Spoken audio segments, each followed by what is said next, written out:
आइए एनसीईआरटी की जो बुक है जिसमें हम चैप्टर 4 के टोटल एक्सरसाइजेस करवा चुके हैं जो चैनल पर अवेलेबल हैं। अभी आज हम देखेंगे एक्सरसाइज चैप्टर 5 का एक्सरसाइज 5.1। फर्स्ट क्वेश्चन लिखा है, in which of the following situation does the list of numbers involved make a arithmetic progression and why. इसमें कह रहा है कि जो इसमें न्यूमेरिकल हैं या नंबर्स हैं वो अरिथमेटिक प्रोग्रेशन बनाने में कौन से नंबर्स इन्वॉल्व हैं और कौन से नंबर इन्वॉल्व नहीं हैं, वो चीज़ देखेंगे। जैसे फर्स्ट वाला क्वेश्चन लिखा है, the taxi fare after each kilometre when the fare is 15 रुपये for the first kilometre and 8 for each addition kilometre. अब यहाँ पे देखिए फर्स्ट कंडीशन लिख रखा है कि 15 रुपये लगते हैं किसका फेयर का, और इसके बाद में ईच किलोमीटर के 8 रुपये, यानी जो 8 रुपये है ये तुम्हारा कॉमन डिफरेंस बन रहा है। और किसी भी एपी को बनने के लिए उसका क्या होना चाहिए, कॉमन डिफरेंस होना चाहिए और फर्स्ट टर्म होना चाहिए। तो फर्स्ट टर्म इसने किराए में क्या ले लिया, 15 ले लिया, तो ये तुम्हारा हो गया फर्स्ट टर्म। और सेकेंड टर्म में 15 तो रहेगा ही ये, और प्लस में 8 रुपये उसने और ले लिया। थर्ड टर्म रहेगा तो यानी ये तो रहेगा। अब ये सोचिए जैसे यहाँ पे तो 15 है, अब जो आपने ये डिस्टेंस आए और इसके बाद में जो एडिशनल बढ़ रहा है उसके 8 रुपये बढ़ रहे हैं। अब यहाँ से यहाँ तक आए तो ये 15 यहाँ तक बढ़ा था तो 15 तो पहले से है ही, लेकिन यहाँ तक 18 बढ़ गया। अब जब यहाँ से यहाँ तक आ जाएंगे तो 15 तो पहले से था ही, लेकिन और क्या बढ़ेगा, तो बढ़ेगा क्या, जैसे यहाँ तक आए तो 1 किलोमीटर बढ़ गया, 8 बढ़ गया, यहाँ तक आए तो 2 किलो बढ़ गया तो 2 8 बढ़ जाएगा। तो इसका क्या हो जाएगा, 2 8 हो जाएगा, 2 × 8 हो जाएगा, 2 × 8। तो ये हमारे पास अगले क्वेश्चन का सॉल्यूशन बनता है 2 × 8। तो जैसे हमने देखा कि डिफरेंस क्या सेम बन रहा है, यहाँ करेंगे तो कितना आ जाएगा, यहाँ 15 आ जाएगा, अगला कितना आ जाएगा 15 प्लस में 8 कितना आएगा 23 आएगा, और ये कितना आ जाएगा 16, यानी 15 16 कितना हो जाएगा 31। और जब 31 है तो इसका कॉमन डिफरेंस क्या हो जाएगा, यानी common difference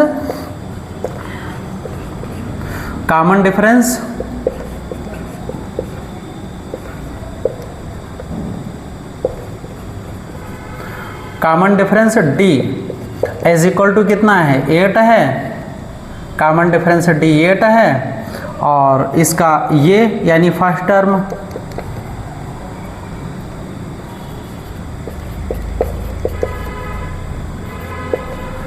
term is equal to 15 है। इसी तरह से तो ये तुम्हारा एपी के फॉर्मेट में है, इसलिए इसके आंसर में हम क्या लिख देंगे, यस। ठीक है।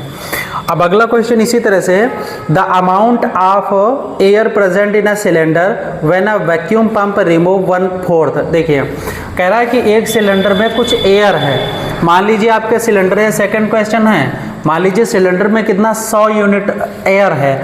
अब इस 100 यूनिट में एक बार जब पंप किया जाता है तो ये कह रहा है 1/4 रिमूव हो जाती है। तो टोटल कितनी है, मान लीजिए 100 यूनिट है, अब इसका 1/4 रिमूव होता है। कहने का मतलब ये 100 × 1/4, 100 फर्स्ट टाइम में 1/4 रिमूव होता है। तो फर्स्ट में मान लीजिए पहले 100 थी, अब इसके बाद में क्या है, इसका 1/4 रिमूव कर दीजिए। 1/4 जब रिमूव करेंगे तो 1/4 रिमूव करने पर कितना आ जाएगा 1/4, 1/4 तो 1/4 कितना रिमूव हो जाएगा 25। अब 25 रिमूव हो गया, तो 25 रिमूव होने के बाद में इसमें कितना बचा, तो 25 जब रिमूव कर दिया तो बच गया कितना 75। अब अगला करेंगे, अब 75 जो बचा है तो 75 का 1/4 होगा, तो 75 × 1/4 होगा। तो इसको 1/4 से डिवाइड करेंगे, यानी 4 1 जा 4, और ये कितना बच जाएगा 8 जा 18 पॉइंट कितना हो जाएगा 35 था, और 2 3, और ये हो जाएगा 7 टाइप, और ये 5।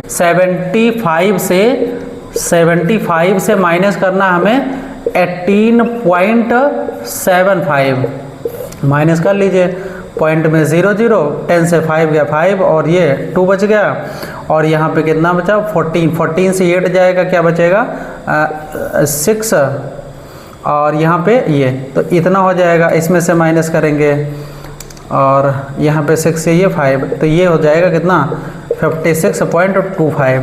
तो इस तरह से अलग अलग डिफरेंस आ रहा है, इसलिए ये एक पी के फॉर्मेट में नहीं है, तो इसलिए हम लिख देंगे नो।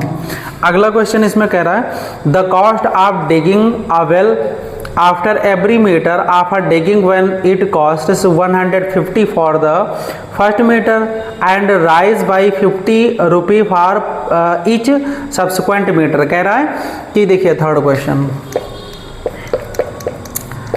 क्वेश्चन में कह रहा है कि फर्स्ट के लिए मतलब अगर जो डिगिंग करेंगे वेल आफ्टर एवरी मीटर कितना 150, एवरी मीटर का कितना है 150, और इसके बाद में जितना ही आप बढ़ाते जाएंगे अमाउंट तो उसमें उसका खर्चा यानी रुपीस भी बढ़ते जाएंगे। यानी पहला क्या है, पहला हो जाएगा फर्स्ट 150, अब 100 पहले से तो है ही, लेकिन और हम 1 मीटर अगर जो बढ़ाएंगे तो कितना हो जाएगा 200। अब 200 के बाद में और बढ़ाएंगे तो 250 हो जाएगा, फिर और बढ़ाएंगे तो 300 हो जाएगा। अब इसमें देखिए कॉमन डिफरेंस सेम है, इसलिए ये एक एपी के फॉर्मेट में है, तो इसको हम लिख देंगे क्या, यस।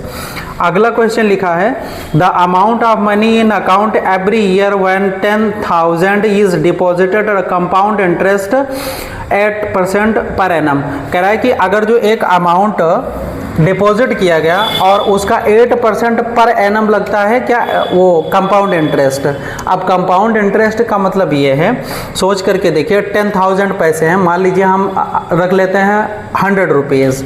यह थर्ड क्वेश्चन है, थर्ड नहीं फोर्थ क्वेश्चन है, फोर्थ क्वेश्चन। मान लीजिए आप 100 रुपीज़ रख लिए, अब 100 रुपीज़ का फर्स्ट ईयर जो होगा वो 10 ही रुपये लगेगा, तो 10 रुपये इसका इंटरेस्ट होगा, और इंटरेस्ट और प्लस में अमाउंट यही होता है वो टोटल, तो बनेगा विद इंटरेस्ट कितना 110। अब इसका 10% बढ़ जाएगा तो इसका 10% कितना आएगा 110 इंटू 1/10, 1/10 तो ये खत्म होकर के क्या आएगा 11, यानी ये आ जाएगा कितना 121। अब अगला अमाउंट क्या होगा, मान लीजिए 121 का 10% निकालें, 121 इंटू में 1/10, तो ये कितना होगा, ये हो जाएगा तुम्हारा ये 12.1।